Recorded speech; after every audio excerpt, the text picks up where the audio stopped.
Bonjour à tous. Je pense que beaucoup de gens pensaient qu'il y aurait une pause avant de la poursuite de nos travaux, mais je suis très heureux d'être ici. Je suis Benoît Egon, je travaille pour Ternet.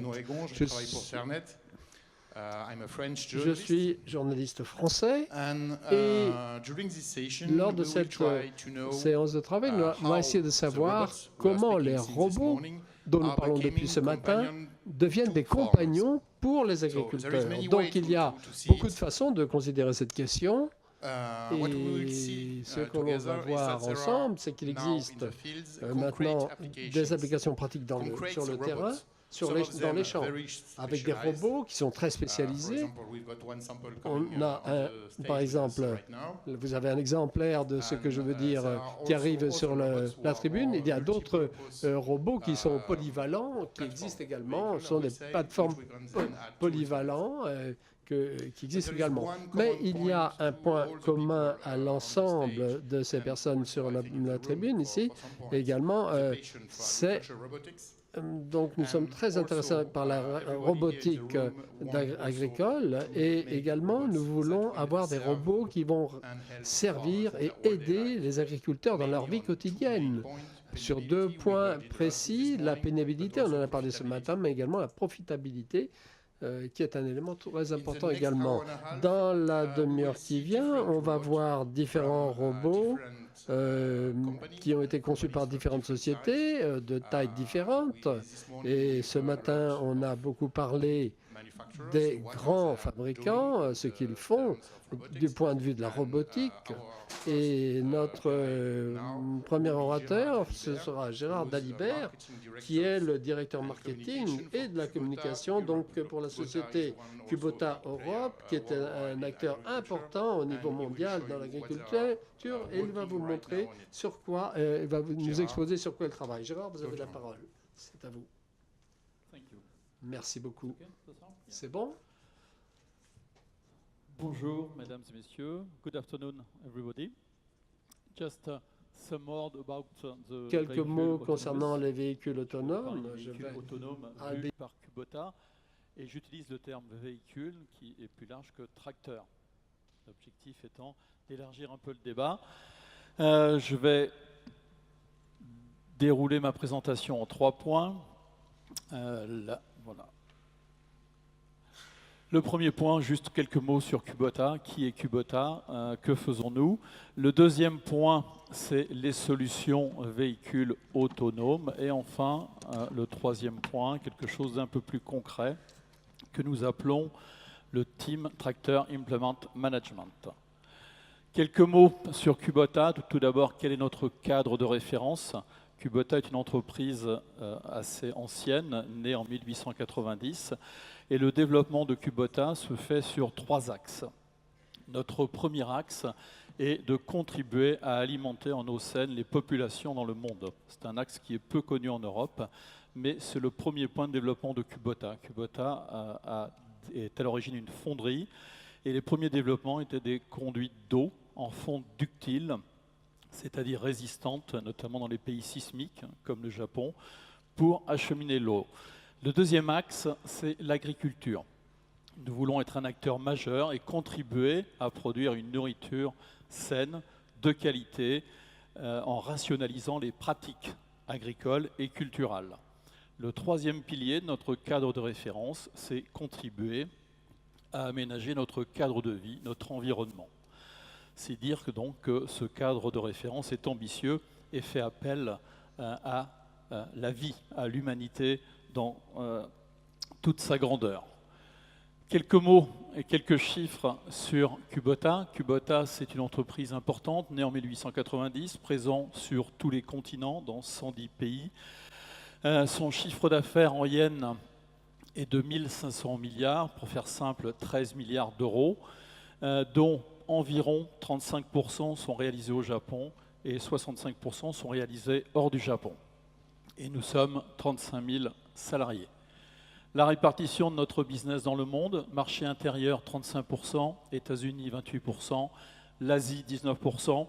La partie la plus dynamique de notre business aujourd'hui est très clairement l'Asie, et particulièrement dans la production de riz. la riziculture est un axe essentiel dans notre engagement agricole. L'Europe, nous pesons 13% du business de Kubota et le reste du monde, 5%.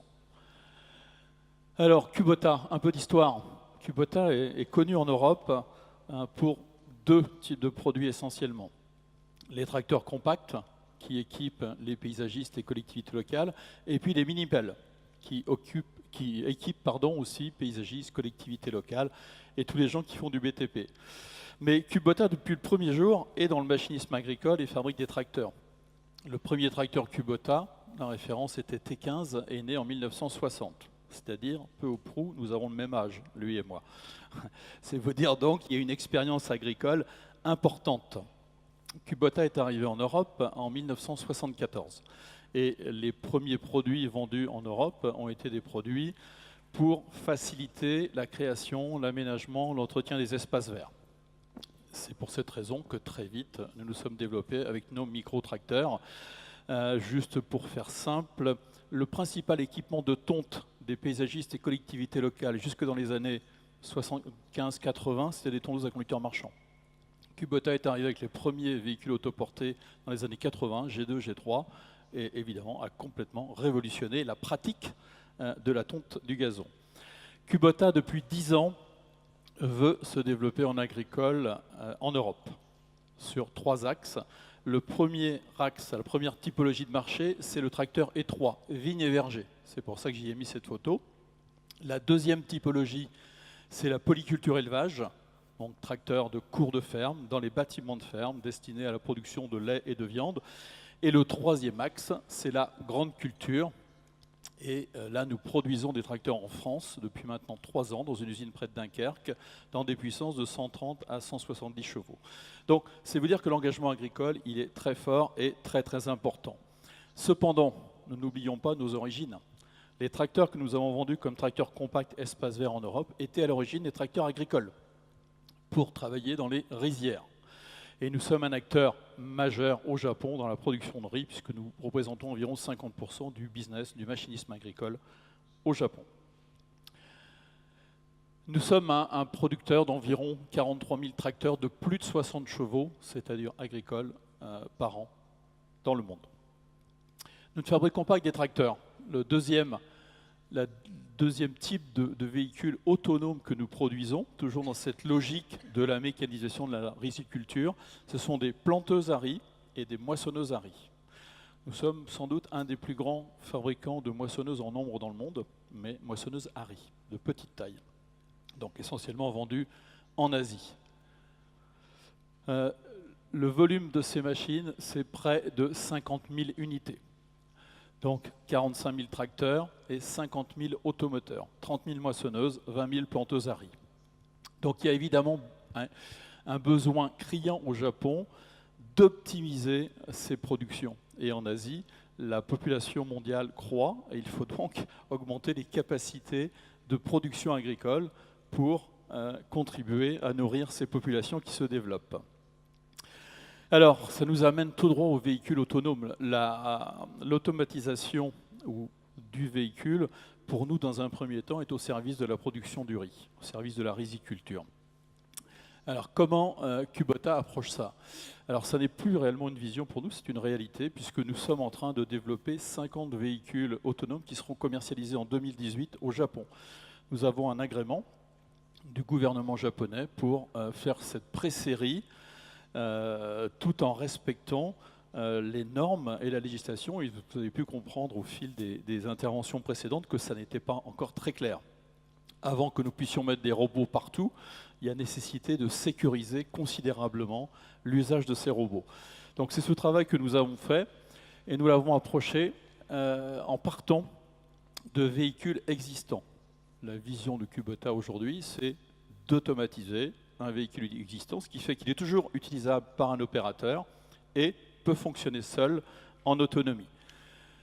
Simplement parce que, dans un premier temps, l'autorisation que nous avons est l'utilisation dans les champs. Donc il va bien falloir emmener le véhicule d'un point A à son lieu de travail. Et ça ne peut se faire que par un opérateur. Ensuite, quand il est dans le champ, on peut imaginer donc qu'il devienne un véhicule autonome. On y a pris toutes les sécurités nécessaires dans sa mise en œuvre. Et donc, nous avons décidé, au service de la rusiculture, de mettre 50 véhicules autonomes en marché début 2018, moissonneuses, planteuses à riz et tracteurs. Peut-être un petit film juste pour illustrer ça, de manière à ce que vous vous rendiez compte de quoi nous parlons. C'est le film qui a été fait, qui est accessible sur YouTube lors de la présentation de ces véhicules à notre réseau de distribution japonais, qui évidemment est associé à la mise en marché de ça.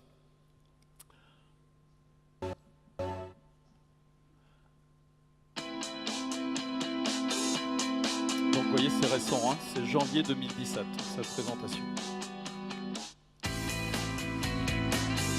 Donc le premier véhicule, c'est un véhicule avec tracteur. Et ça répond un peu à la question de monsieur. It's an answer for you, Mister, on the first line. We can prepare the soil to send something. Le tracteur choisi est un tracteur de 60 chevaux. C'est la puissance moyenne. Si on devait faire cette démarche en Europe, on prendrait un tracteur moyen, c'est-à-dire environ 150 chevaux, pour faire une comparaison avec l'Europe. Planteuses à riz, donc, ne sont pas des véhicules qu'on voit beaucoup dans nos champs, mais là-bas, oui. Et donc cette planteuse, elle est complètement autonome et automatisée, qui fait qu'elle est capable de calculer sa largeur de travail en fonction de la largeur de la parcelle pour terminer avec un semis sur bande complète, ou une plantation plutôt sur bande complète. La moissonneuse est capable de fonctionner seule dans le champ et capable de détecter le moment où elle doit les vidanger et vidanger aussi en autonomie. Donc évidemment, quand la trémie est pleine, le batteur s'arrête automatiquement et elle se rend vers son lieu de vidange.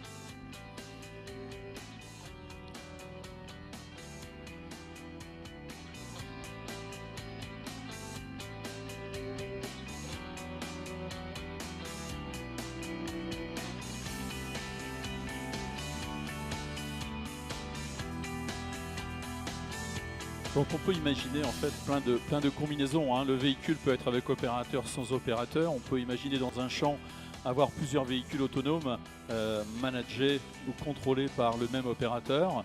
Et on peut imaginer un véhicule autonome et un véhicule utilisé manuellement, de manière à optimiser les différentes tâches dans les champs. Donc nous avons présenté pour la première fois en Europe ce tracteur autonome à Agritechnica il y a 2 semaines, de manière à montrer quelque chose d'un peu concret sur la technologie et le développement de la technologie. Donc ça c'est l'axe agricole. Ensuite, on peut très bien imaginer évidemment dupliquer ce savoir-faire sur d'autres véhicules et les véhicules TP qui sont aussi une grande partie de notre business. Alors comment est-ce qu'on arrive à la création de ces véhicules autonomes? D'abord, c'est un travail qui a été fait en commun avec 4 acteurs qui se sont associés sur ce projet. L'Université du Kansas, qui a une partie recherche et développement sur les véhicules autonomes et qui a notamment beaucoup contribué à la création du soft. Le deuxième acteur est un acteur japonais, Topcon, qui est spécialisé dans la réception des signaux et dans le traitement des signaux, notamment de type RTK. Le troisième acteur est aussi japonais, c'est celui qui va transmettre les signaux, les données. NTT, Nippon Telegraph Telephone, l'équivalent de Orange ou France Télécom, si on remonte un peu plus dans le passé.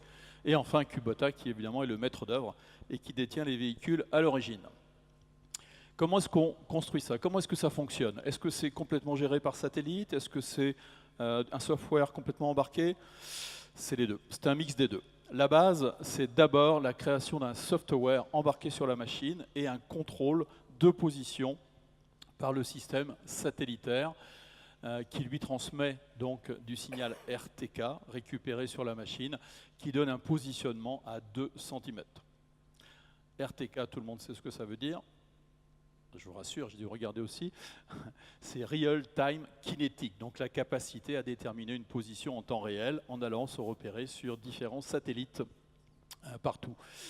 Ensuite, ce qui fait fonctionner le véhicule autonome, c'est le soft embarqué à partir d'un système qu'on appelle FMIS, Farm Management Information Software.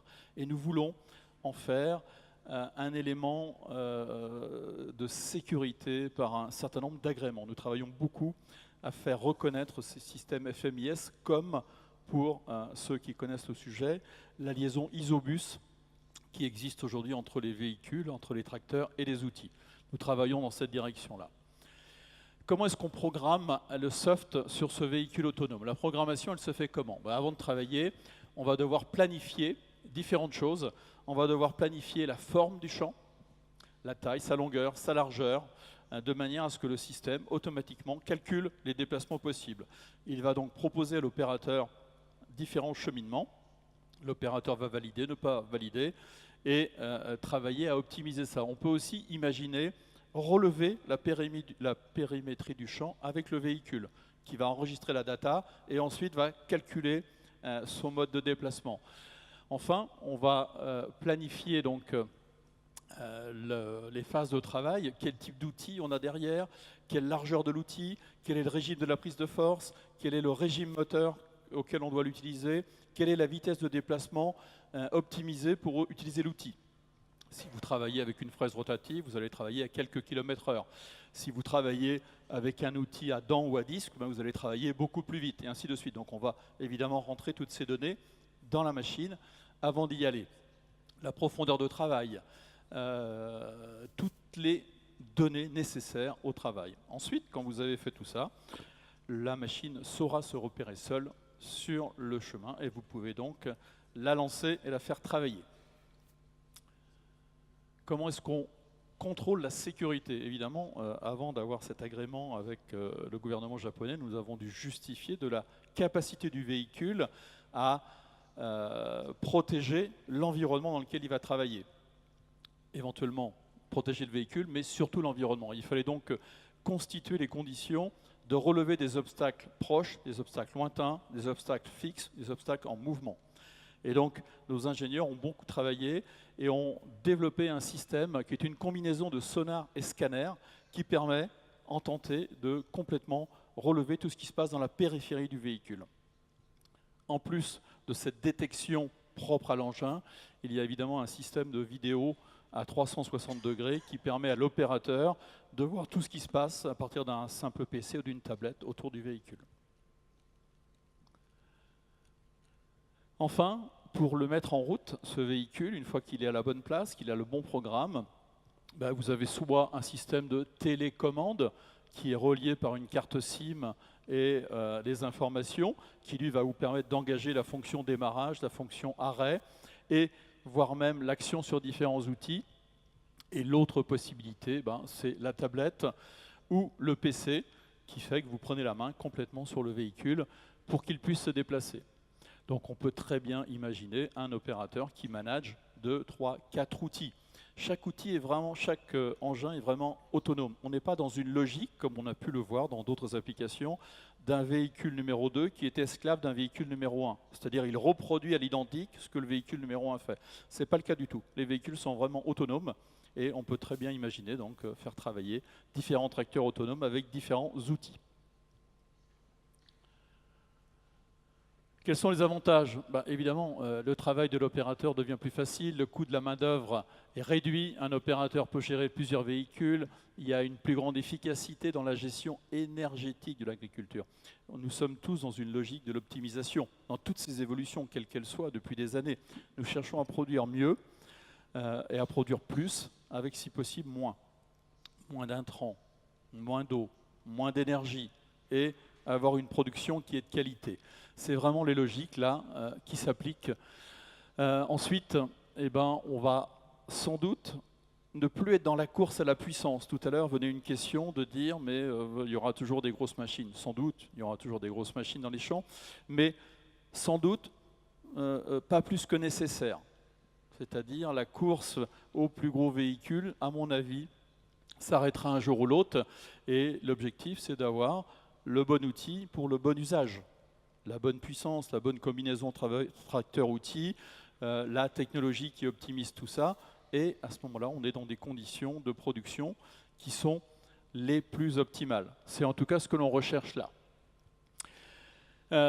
Le système va s'améliorer au fil du temps. non seulement nous programmons le véhicule pour qu'il travaille, mais il est ainsi conçu qu'il récupère de la data et de la donnée. Et donc automatiquement va préparer les passages suivants et va optimiser à chaque fois son travail. Évidemment, la notion de sécurité est normée. La norme ISO 18497, c'est une norme qui vous permet de reconnaître une forme de type humaine. C'est normé et c'est comme cela que nous avons réussi à faire fonctionner ensemble scanner et sonar pour détecter donc les obstacles, comme je l'ai déjà précisé tout à l'heure. Au-delà du véhicule autonome, ça va? Ça vous plaît ce véhicule autonome? Oui, vous suivez? Au-delà du véhicule autonome, Kubota travaille sur la gestion de la ferme à part entière, un peu comme une exploitation, comme une entreprise, qui fait qu'on pourrait, sans doute à terme, imaginer, sans doute assez vite, un farmier manager ou directeur général d'une exploitation agricole qui, lui, va déterminer son planning de production, son planning de semis, son planning de récolte, enfin, comme on programme dans une entreprise, rentrer ces données dans un cloud et ces données peuvent être récupérées par un opérateur qui, lui, va faire fonctionner le matériel pour produire, pour récolter, pour semer, pour fertiliser, pour tout ce que l'on peut imaginer comme fonction. Et on peut imaginer y associer la maintenance de l'outil. En tout cas, notre vision est un peu dans cette voie-là et dans cette direction-là. Donc, c'est ce que nous appelons Kubota Smart Agri System. Donc là, on est sur des développements futurs, mais qui embarquent évidemment le robot. C'est bien au-delà du robot, c'est la volonté d'aller vers une solution globale plutôt que de mettre un focus sur un spot plus que sur un autre. Et enfin, quelque chose de très concret, puisque c'est commercialisé aujourd'hui, c'est ce que nous appelons le Tractor Implement Management. C'est là aussi la recherche d'optimisation, hein, c'est la capacité à faire travailler de manière optimale un tracteur et un outil. Et nous avons donc développé et mis ça en musique sur un tracteur et une presse à balles. Le machinisme, c'est le secteur clé. On doit produire de manière optimisée, produire mieux, produire plus. C'est indéniable. Nous devons être plus efficaces, produire moins de CO2, moins de rejets dans l'atmosphère. Les émissions doivent être réduites pour améliorer notre cadre de vie. Nous avons un besoin croissant de main-d'œuvre ou d'efficacité économique, c'est-à-dire de la technologie d'automatisation. Alors pourquoi on a besoin de faire tout ça? Je me répète, améliorer et optimiser la production. Les fermes, sans doute, vont continuer à s'agrandir pour avoir un modèle économique de plus en plus rentable. La fameuse taille critique, hein, ce que nous appelons dans les entreprises. Il y a des besoins en travailleurs saisonniers qui est aussi très très important et qui est de plus en plus difficile à couvrir, notamment dans les vignes pour faire les récoltes, ça devient problématique. Les zones rurales se dépeuplent, les machines sont de plus en plus technologiques et il faut évidemment de plus en plus de la main-d'œuvre qualifiée pour les faire marcher. Et il y a peu de disponibilité, ça devient une évidence. Donc de compenser par la technologie ce que nous ne pouvons plus forcément assurer par l'humain. Notre focus se concentre sur l'opérateur, l'interface et le facile à utiliser. Pour nous, ça paraît essentiel. Faire des machines qui sont inutilisables, ça n'a pas vraiment de sens. Il faut que ce soit simple, efficace, performant. Bien sûr, ça s'accompagnera de formation. Qu'est-ce que c'est que le team? C'est réduire le maximum d'opérations répétitives pour diminuer le niveau de fatigue et pour être plus performant sur la production et la tâche. Comme je l'ai entendu tout à l'heure dans une présentation, plus en fait on automatise, plus on gère par des systèmes automatiques, plus on limite le risque d'erreur. Très souvent dans les machines, l'humain est souvent le risque d'erreur. Donc en faisant ça, nous l'évitons. Et on évite évidemment les problèmes. Donc on va optimiser moins de temps d'arrêt, meilleure productivité et une consommation d'intrants, de carburant qui va de fait être limitée. Un tracteur et une presse à balles, comment ça marche ensemble? Tout d'abord, on va contrôler automatiquement le régime moteur du tracteur, le régime de la PTO, le contrôle de la vitesse et le contrôle des différentes commandes hydrauliques. Tout ça va devenir automatique. À partir de quel biais? nous mettons sur la machine, en plus des différents capteurs, un détecteur d'andin que vous voyez en haut de la cabine. C'est quoi ce détecteur d'andin? C'est la capacité à repérer sur le sol quelque chose qui n'est pas plat, quelque chose donc qui est une surface, donc un andin. Et ce détecteur d'andin va avoir différentes fonctions, et notamment celui de faire le tracteur se guider tout seul sur l'andin. Donc l'opérateur ne touche plus le volant, la direction devient à commande électrique sur la machine, et le tracteur va suivre de manière optimale cet andin.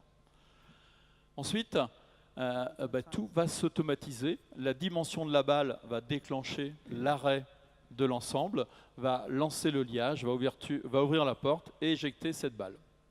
Voilà quelques photos qui montrent tout ça au travail. Évidemment, l'objectif, c'est une fois de plus de gagner du temps, d'optimiser et de produire dans les meilleures conditions.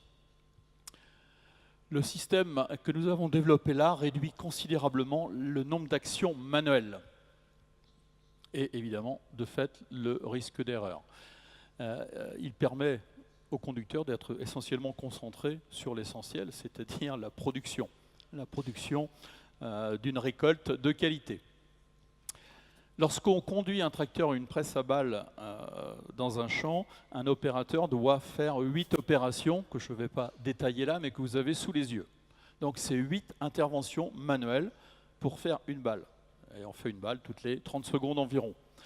Avec le système que l'on propose, ces 8 opérations deviennent 3 opérations. Si on fait un petit calcul rapide, on va faire 40 balles en 1 heure. En situation de récolte, travailler 10 heures par jour, c'est assez courant pour les gens qui font ça. Et ben, en appliquant ce système-là, vous réduisez de 2000 opérations manuelles. Imaginez ce que ça représente sur une journée de travail pour un opérateur. C'est énorme. Et évidemment, c'est un des moyens d'optimisation de plus. Quelques photos qui illustrent un peu tout ça. Là-haut, vous voyez donc la direction qui est commandée à partir de la machine. Ce qui fait que l'opérateur, lui, il est vraiment concentré sur les différentes tâches qui défilent sur l'écran de contrôle. Et ça lui permet de surveiller la machine. Quand la balle est à la bonne dimension, elle arrête l'ensemble. Le liage se lance automatiquement. Et enfin, la porte s'ouvre, la balle s'éjecte. Et l'opérateur n'a qu'une chose à faire, toucher le petit levier orange à main gauche pour faire repartir l'ensemble. C'est la seule action qu'il a à faire. Tout le reste se fait automatiquement. Voilà un exemple concret de l'automatisation. Mais les autres machines autonomes vont arriver relativement vite. En tout cas au Japon, elles arriveront dès le printemps prochain. Il me reste à vous remercier d'avoir écouté cette participation. Et je suis à votre disposition pour les questions ensuite. Merci. Gérard, merci. On fera les questions à la fin. Donc, rejoins-nous. Merci pour cette intervention.